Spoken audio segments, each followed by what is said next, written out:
Sweden में कुरान को जलाए जाने के बाद एक मुसलमान अहमद अल्लूश ने कुछ ऐसा कर दिखाया है जिसकी आज पूरी दुनिया में चर्चा हो रही है।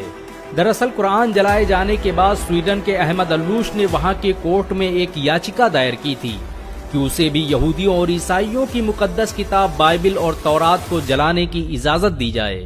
अहमद अल्लूश का कहना था कि जैसे स्वीडन में सरेआम सरकारी सिक्योरिटी के बीच कुरान को जलाया गया, वैसे ही वो भरी सिक्योरिटी और लोगों के बीच बाइबल और तौरात को जलाना चाहता है। इस खबर के आने के बाद इजराइल सहित दुनिया के तमाम यहूदी संगठनों ने बवाल कर दिया था और धमकी दी थी कि अगर हमारी धार्मिक पुस्तकों को जलाने की कोशिश की गई तो हम इसे बर्दाश्त नहीं करेंगे।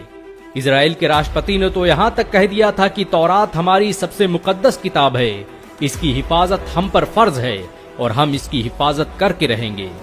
स्वीडन की अदालत ने अहमद अल्लूश की याचिका के बाद उसे बाइबिल और तौरात को जलाने की इजाजत दे दी थी, क्योंकि स्वीडन में धार्मिक पुस्तकों को जलाना अभिव्यक्ति की आजादी माना जाता है, जिसके बाद दुनिया भर की नजरें स्वीडन के इस मुसलमान पर थी।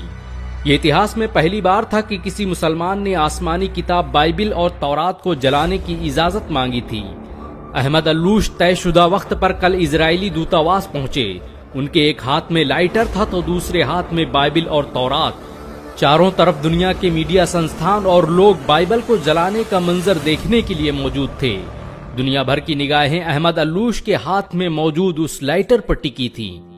लेकिन लोग उस वक्त हैरान रह गए जब स्वीडन के इस 32 साला नौजवान ने लाइटर जमीन पर फेंक दिया और लोगों को मुखातिब होकर कहने लगा कि मैं बाइबल और तौरात को जलाने की सोच भी नहीं सकता। मैं तो बस कुरान जलाने के मामले पर यूरोप, अमेरिका सहित दुनिया के दोगलेपन को बेनकाब करना चाहता था। ये मेरे प्रदर्शन का तरीका था। मैं चाहता था कि लोग आएं और मेरी बात सुनें और एक मुसलमान के दर्द को महसूस करें। जिस तरह से यहूदियों और ईसाइयों को उनकी मुकद्दस किताब को जलाने की बात सुनकर तकलीफ महसूस हुई, उससे लाख गुना ज्यादा हम मुसलमानों को तकलीफ होती है जब हमारी मुकद्दस किताब कुरान की बेहुरमती की जाती है।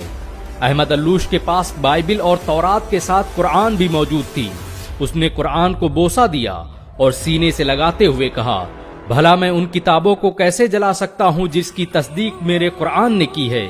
मेरा इस्लाम किसी मजहबी किताब को जलाने की इजाजत नहीं देता। अहमद अल्लूश के प्रोटेस्ट के इस अनोखे अंदाज की आज दुनिया भर में चर्चाएं हो रही हैं।